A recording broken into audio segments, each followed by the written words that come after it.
and all, once again back to Exploring Arda, a Tolkien-centered podcast where I am your host, Jackson, and I read through a bunch of I do read through the Silmarillions. I read through a bunch of Tolkien's works other than Lord of the Rings and The Hobbit, and yes, right now it's the Silmarillion. That was a rough start, and that's kind of what the half of this show is kind of all about.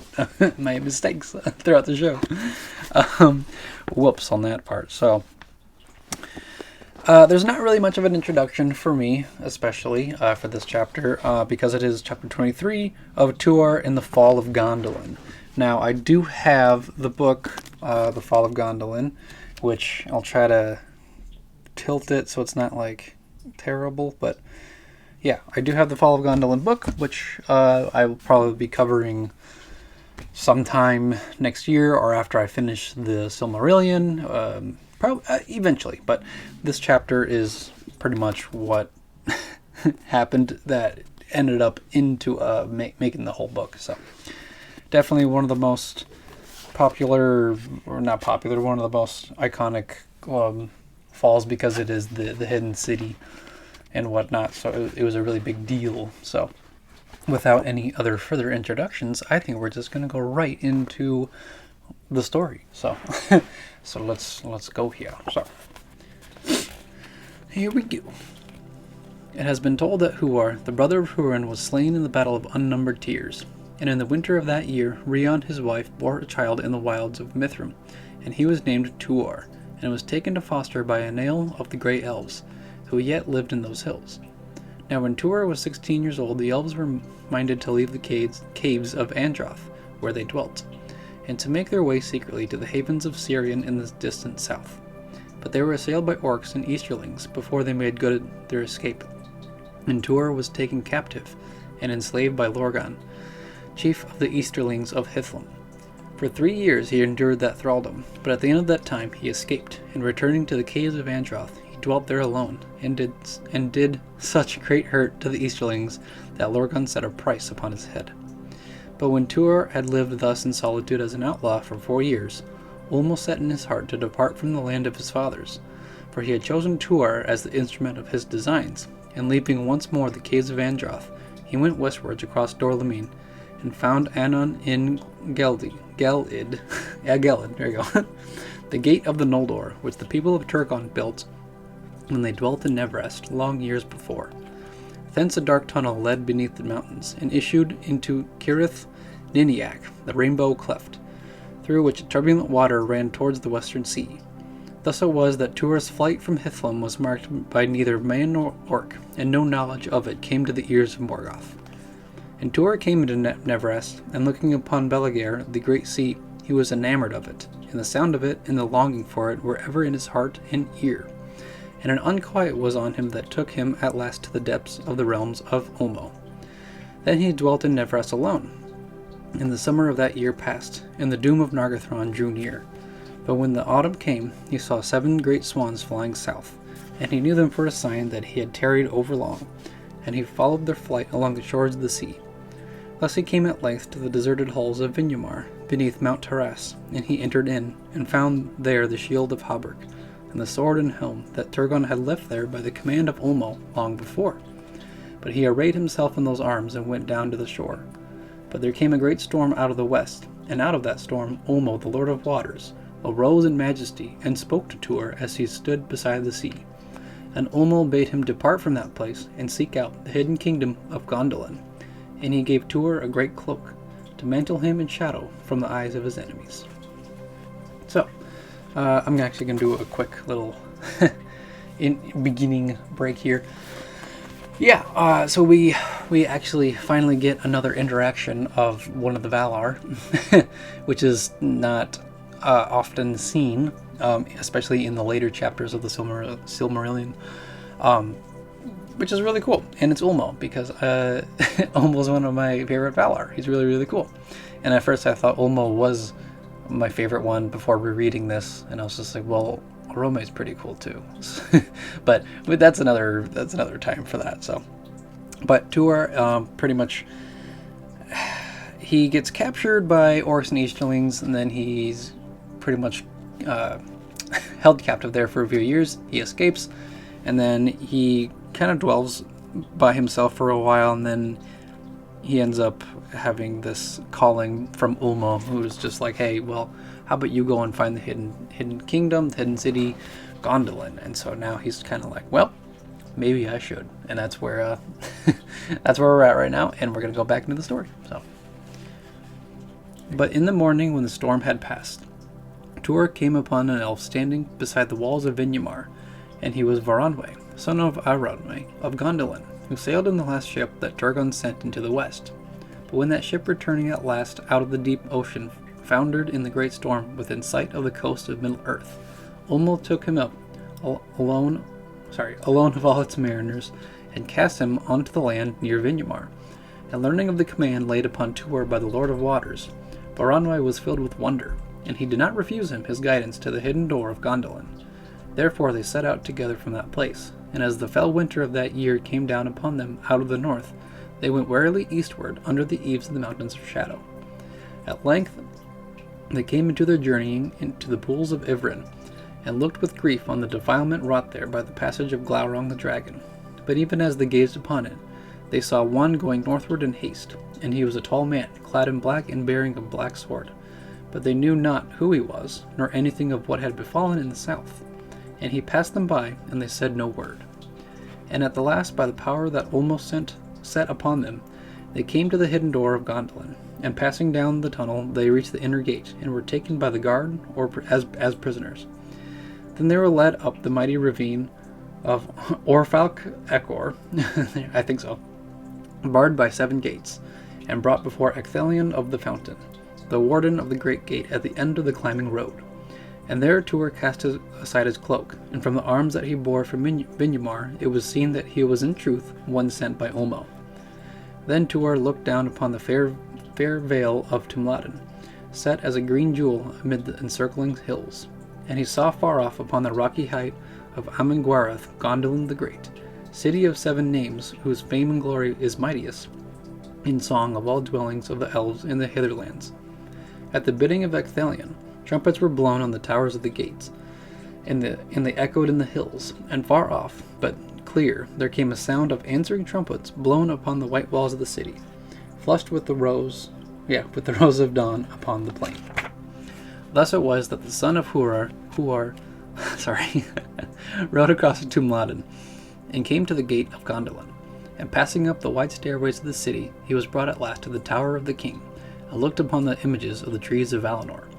Then Tuor stood before Turgon, son of Vingolfin, high king of the Noldor, and upon the king's right hand there stood Maeglin, his sister's son, but upon his left hand sat Idril Celebrimbor, his daughter. And all that heard the voice of Tuor marveled, doubting that this were in truth a man of mortal race, for his words were the words of the Lord of Waters that came to him in that hour. And he gave warning to Turgon that the Curse of Mandos now hastened to its fulfillment, when all the works of the Noldor should perish. And he bade him depart, and abandon the fair and mighty city that he had built, and go down Sirion to the sea. Then Turgon pondered long the counsel of Ulmo, and there came into his mind the words that were spoken to him in Vinyamar. Love not too well the work of thy hands and the devices of thy heart, and remember that the true hope of the Noldor lieth in the west, and cometh from the sea. But Turgon was become proud, and Gondolin as beautiful as a memory of elven Tyrion, and he trusted still in its secret and impregnable strength, even though a Vala should gainsay it. And after the Nirneath Arnoediad, the people of that city desired never again to mingle in the woes of elves and men without, nor to return through dread and danger into the west. Shut behind their pathless and enchanted hills, they suffered none to enter, though he fled from Morgoth, hate pursued, and tidings of the land beyond came to them faint and far, and they heeded them little. The spies of Angband sought for them in vain, and their dwelling was as a rumor, and a secret that none could find. Maeglin spoke ever against Tuor in the councils of the king, and his words seemed the more weighty in that they went with Turgon's heart. And at the last he rejected the bidding of Ulmo, and refused his counsel. But in the warning of the Vala he heard again the words that were spoken before the departing Noldor on the coast of Eremen long ago, and the fear of treason was wakened in Turgon's heart. Therefore in that time the very entrance to the hidden door of the encircling mountains was caused to be blocked up, and therefore none went ever forth from Gondolin on any errand of peace or war, while that city stood. Tidings were brought by Thorondor, Lord of Eagles, of the fall of Nargothrond, and after the slaying of Thingol and of Dior his heir, and of the ruin of Doriath. But Turgon shut his ear to word of the woes without, and vowed to march never at the sight of any son of Feanor, and his people he forbade ever to pass the leaguer of the hills.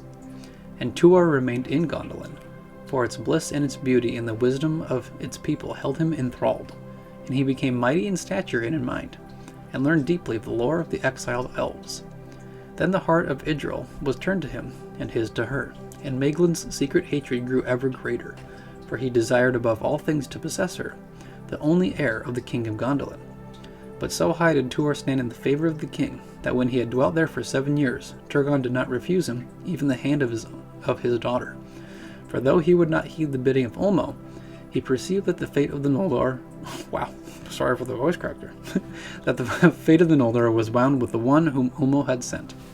And he did not forget the words that Huor spoke to him before the host of Gondolin departed from the battle of unnumbered tears.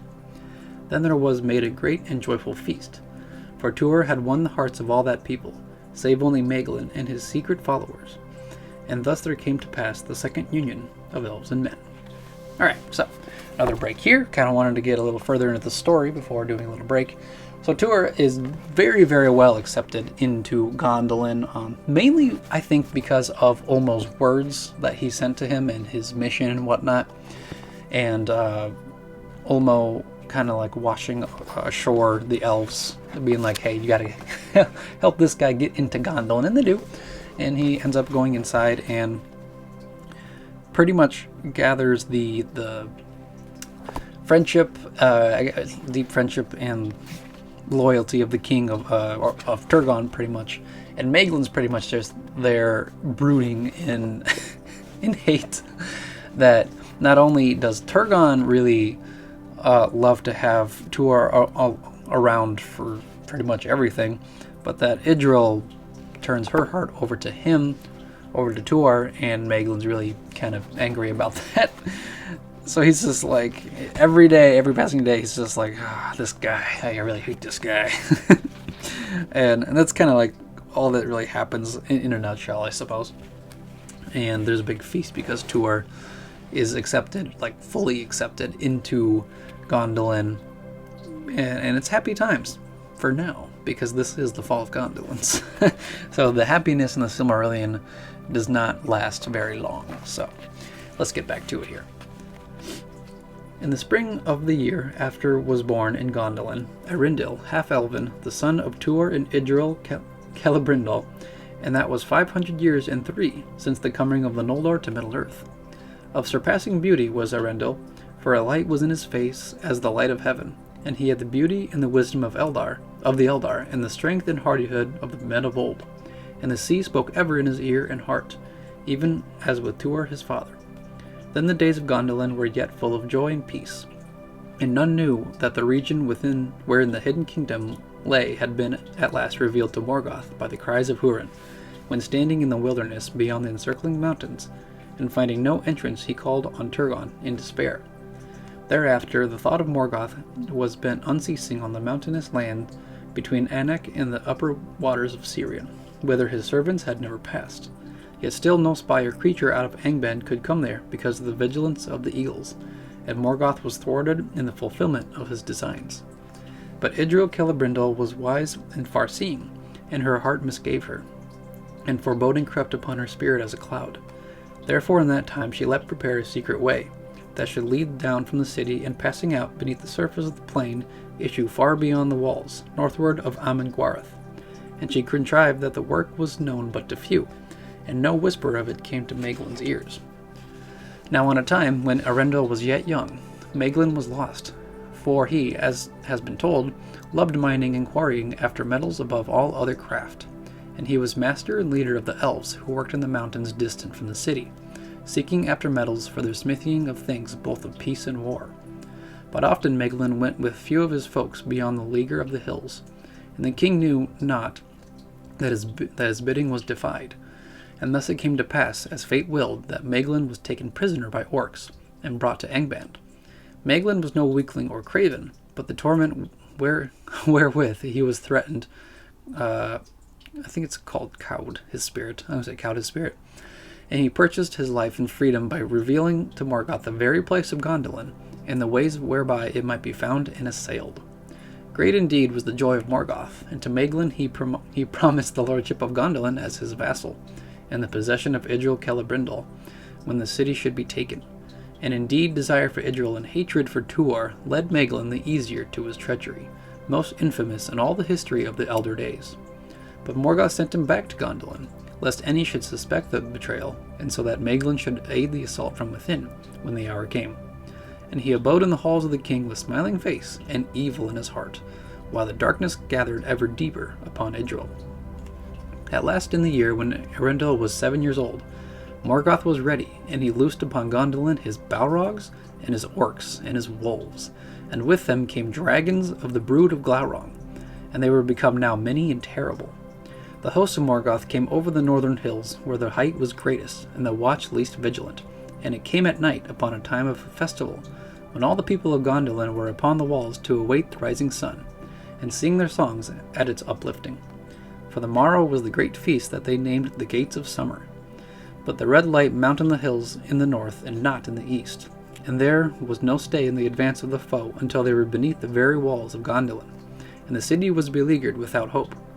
Of the deeds of desperate valor there done by the chieftains of the noble houses and their warriors, and not least by Tuor, which is told in The Fall of Gondolin. Of the battle of Ecthelion of the Fountain with Gothmog, lord of Balrogs, in the very square of the king, where each slew the other, and of the defense of the tower of Turgon by the people of his household, until the tower was overthrown, and mighty was its fall, and the fall of Turgon in its ruin. Before it gets any more dreadful and death comes, because I'm going to read the whole rest of the chapter, because it's really not that long, but... So Maeglin does end up getting captured by orcs, and of course Morgoth is just like, well, he's part of Gondolin, so might as well torture him until he, spills the beans, and he does, because he just wants Idril, mainly, and revenge against Tuor, and so he's just like, yeah, sure, I'll spill the secrets of the entire people of Gondolin, just because he hates this one guy and wants the elven lady to be his. It's treachery at its finest, I would say, and revenge at its finest, and it's really terrible, but Maeglin's the one who does end up pretty much leading, quote-unquote leading, the orcs and Balrogs and dragons of Morgoth's designs all the way into Gondolin. And right now it's kind of the assault of Gondolin and obviously the fall of the city. So here we go. I'm going to read the rest of the chapter, so it might be a little bit until my next summary, which is probably good for you guys. So here we go. Tuor sought to rescue Idril from the sack of the city, but Maeglin had laid hands on her and on Earendil. And Tuor fought with Maeglin on the walls, and cast him far out, and his body, as it fell, smote the rocky slopes of Amangwarath, thrice ere it pitched into the flames below. Then Tuor and Idril led such remnants of the people of Gondolin as they could gather in the confusion of the burning down the secret way which Idril had prepared. And of that passage the captains of Angband knew nothing, and thought not that any fugitives would take a path towards the north, and the highest parts of the mountains, and the nighest to Angband. The fume of the burning and the steam of the fair fountains of Gondolin, withering the flame of the dragons of the north, fell upon the vale of Tumladin in a mournful mist. And thus was the escape of Tuor and his company aided, for there was still a long and open road to follow from the tunnel's mouth to the foothills of the mountains. Nonetheless, they came thither, and beyond hope they climbed, in woe and misery, for the high places were cold and terrible, and they had among them many that were wounded, and women and children. There was a dreadful pass, Cirith Thoranath it was named, the Eagle's Cleft, where beneath the shadow of the highest peaks a narrow path wound its way. On the right hand it was walled by a precipice, and on the left a dreadful fall leapt into emptiness. Along that narrow way their march was strong, when they were ambushed by orcs, for Morgoth had set watchers all about the encircling hills, and a Balrog was with them. Then dreadful was their plight, and hardly would they have been saved by the valor of yellow-haired Glorfindel, chief of the house of the Golden Flower of Gondolin, had not Thorondr come timely to their aid. Many are the songs that have been sung of the duel of Glorfindel with the Balrog upon a pinnacle of rock in that high place, and both fell to ruin in the abyss. But the eagle's coming stooped upon the orcs, and drove them shrieking back, and all were slain or cast into the deeps, so that rumor of the escape from Gondolin came not until long after to Morgoth's ears. Then Thorondr bore up Glorfindel's body out of the abyss, and they buried him in a mound of stone beside the pass. And a green turf came there, and yellow flowers bloomed upon it amid the barrenness of stone, until the world was changed. Thus led by Tuor, son of Huor, the remnant of Gondolin passed over the mountains, and came down into the Vale of Sirion, and fleeing southward by weary and dangerous marches, they came at length to Nan Tathrin, the land of willows, for the power of Ulmo yet ran in the great river, and it was about them. There they rested a while, and they were healed of their hurts and weariness, but their sorrow could not be healed. And they made a feast in memory of Gondolin and of the elves that perished there, the maidens and the wives and the warriors of the king. And for Glorfindel the beloved, many were the songs they sang, under the willows of Nan Tathrin in the waning of the year. There Tuor made a song for Earendil, his son, concerning the coming of Ulmo, the Lord of Waters, to the shores of Neveras aforetime. And the sea longing woke in his heart, and in his sons also. Therefore Idril and Tuor departed from Nan Tathrin, and went southwards down the river to the sea. And they dwelt there by the mouths of Sirion, and joined their people to the company of Elwing, Dior's daughter, that had fled thither but a little while before. And when the tidings came to Valar of the fall of Gondolin and the death of Turgon, Eärendil Gil-galad, son of Finarfin, was named High King of the Noldor in Middle-earth.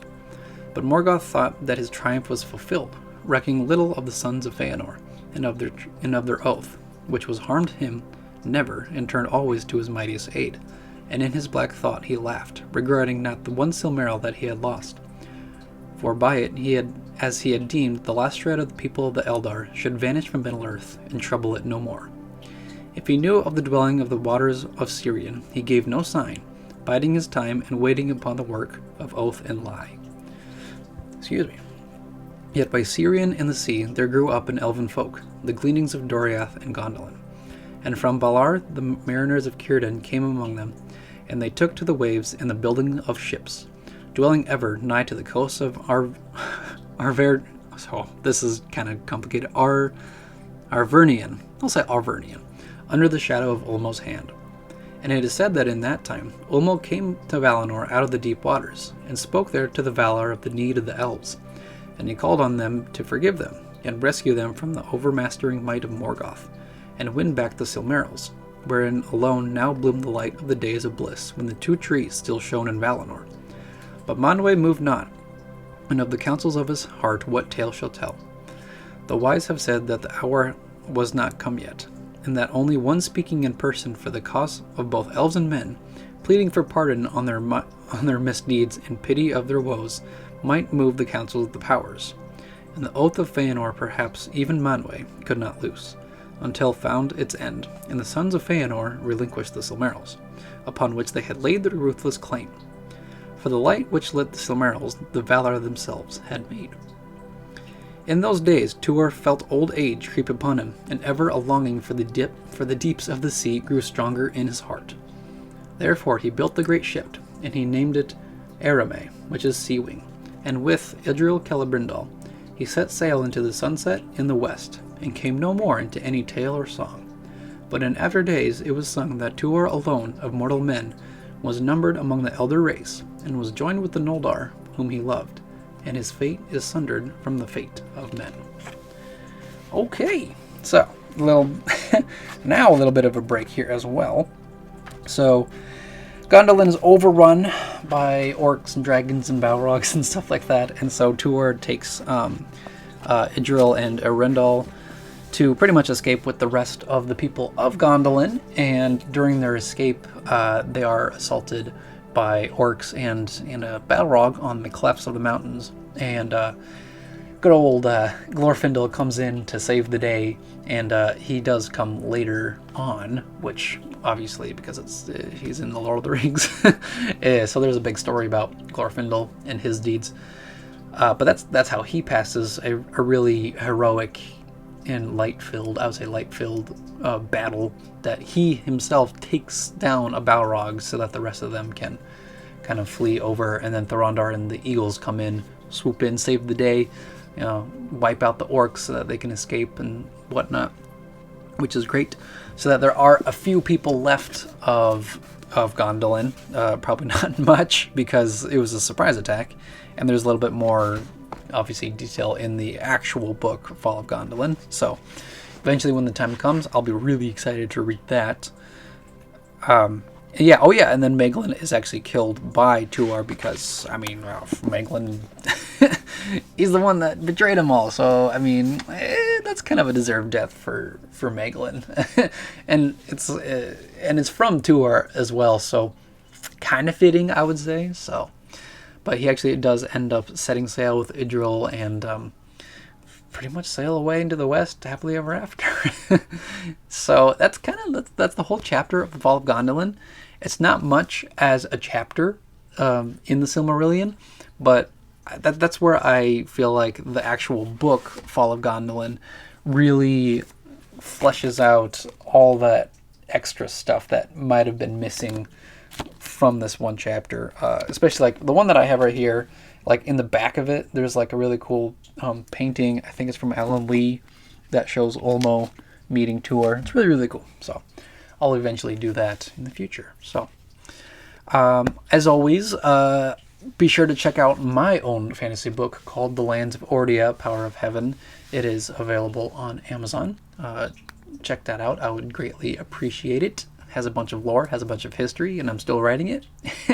And kind of like what I said in the last episode, is that this podcast is keeping my fantasy writing, the flame kind of like, flickering. It's keeping me warm in the fantasy, because I've been reading a little bit more, doing more podcast episodes, and now I'm back to writing a little bit more than, I need to be writing more, bottom line. So check out my book. I would appreciate it. And so with everything being said, just stay tuned for the next episode, and may the light of Elbereth be with you all. Farewell.